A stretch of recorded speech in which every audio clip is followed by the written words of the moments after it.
পিরোজপুরের পশুর হাটগুলোতে উঠতে শুরু করেছে কোরবানির পশু, তবে এখনও জমে ওঠেনি বেচাকেনা। জেলার বিভিন্ন হাট ঘুরে দেখা গেছে ক্রেতারা সাধ্যের মধ্যে কাঙ্ক্ষিত কোরবানির পশু খুঁজছেন। ক্রেতাদের অভিযোগ, গত বছরের চেয়ে এবারের দাম কিছুটা বেশি। আমি এই বাজারে গরু ক্রয়ের জন্য এসেছি, গরু খোঁজাখুঁজির জন্য চেষ্টা করতেছি, দেখি ক্রয় করতে পারি কিনা। তবে বাজার গেলবারের চেয়ে একটু বেশি। বেচা বিক্রি মিডিয়াম, বেচা বিক্রি একাডি বেশি হইবে, কারণ আমি গরুর পক্স আছে, তো পক্স আছে, তারপর ওই খুরেসাল আছে। হ্যাঁ, এই জন্য ভয়তে মানুষ কিনতে চায় না, একদিনই কিনবে পরদিন করবে। আমি আজকে 2টা আনছি, 2টা বিক্রি করছি, এবং আমার বাড়িতে আরও গরু আছে।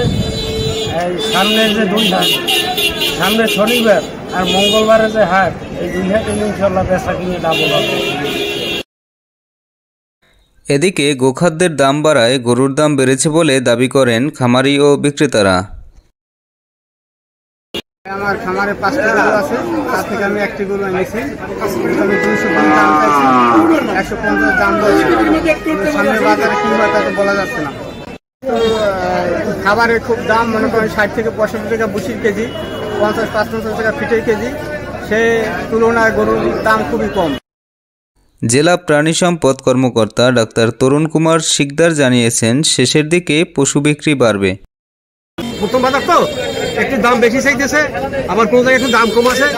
মোটামুটি ভালোই আছে গরু, অসুবিধা গায়ে কাছে অসুবিধা নেই।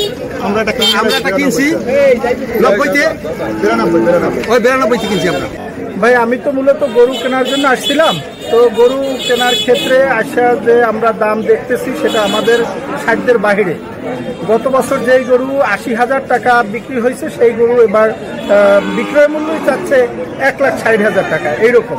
তো যেটা আমাদের ক্রয় ক্ষমতার বাইরে চলে গেছে। খামারিরা মূলত তারা গরু ছাড়তেছে না। এখন আমাদের তো একটা ঝামেলা হয়ে গেছে। খারাপ হবে না, ভালোই হবে। কয়টা গরু নিয়ে আসছেন? কেমন বাজার দেখতেছেন? 12টা নিয়ে আসছেন। বাজার দেখতেছেন কেমন? ভালো আছে, মানে গরু আছে, ক্রেতাও আছে, কিন্তু কেনা বেচা হচ্ছে না। ওই দিন যতই যাবে অতই আগ্রহী বাড়বে, কেনা বেচা বাড়বে। বাজার হিসাবে 20,000 টাকা, 15,000-20,000 টাকা বেশি দিয়েছিল গরুর দাম। এই জন্য আপনারা কিনতে পারতেছেন? আমাদের বাজারে আমাকে বাজারের বাইরে চলে গেছে। খুবই খারাপ, কেন কোনো খরিদ্দের হাটে নেই। আজকে আমার 45টা গরু, এখন তো একটা গরু বহনই হয় না। খরিদ্দের দাম বলে হাটে, কিন্তু কোনো খরিদ্দের হাটেই নাই, মানে কিনছে না, কোনো গরু কিনছে না। 150 গরু দাম বলতেছে 30, এইভাবে খরিদ্দের দাম বলে হাঁটতে যাইতেছে। পিরোজপুর জেলায় এবছর প্রায় 40,000 কোরবানির পশুর চাহিদা থাকলেও যোগান আছে প্রায় 35,000টি গরুর। বেচা কেনার ব্যবস্থা তেমন একটা ভালো না। আমরা দাম চাইতেছি, কাস্টমার মনে করেন যে আর দেখতে আছে, মানে তারা মনে করেন তাদের যে আইডিয়ার সাথে মিলাইতে পারতেছে না, যে যেভাবে যে দাম, যে গরু যেভাবে কিনতে চাইছে তারা দাম একটু বৃদ্ধি। যে খরিবুসির দাম বেশি, মনে করেন গরুর দামও তো বৃদ্ধি হবে। জামা খরিবুসি কিনতে হয় বেশি টাকা দিয়া, গরুর খাদ্যর দাম বেশি, গরুর দামও বেশি। ভালো চলে, আমি 60 থেকে 80,000 গরু বিক্রি হয় আর কি। কিন্তু 5টা বিক্রি, অলরেডি 5টা বিক্রি করছি, 11টা বিক্রি। এখনো মোটামুটি ছোট গরু বাজারে বিক্রি হয়, বড় গরু একটু কম হয়। এবারে পিরোজপুরের 7 উপজেলার 18টি স্থায়ী হাট সহ প্রায় 35টি স্থানে বসবে এই পশুর হাট। এগুলো বিক্রি হয়েছে কেমন?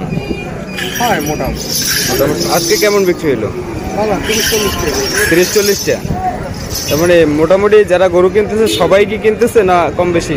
কম বেশি সবাই।